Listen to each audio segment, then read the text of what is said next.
Data migration to X-PHY SSD. Now, you will need to clone data from your existing SSD to the new X-PHY SSD. Go to X-PHY website.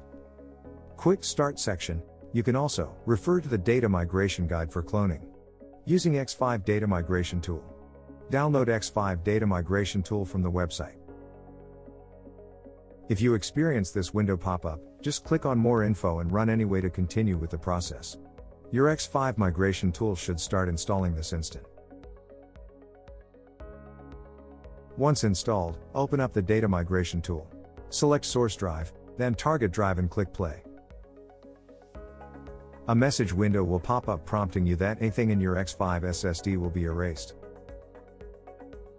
Another window will pop up informing you that your laptop will shut down after the cloning process is done.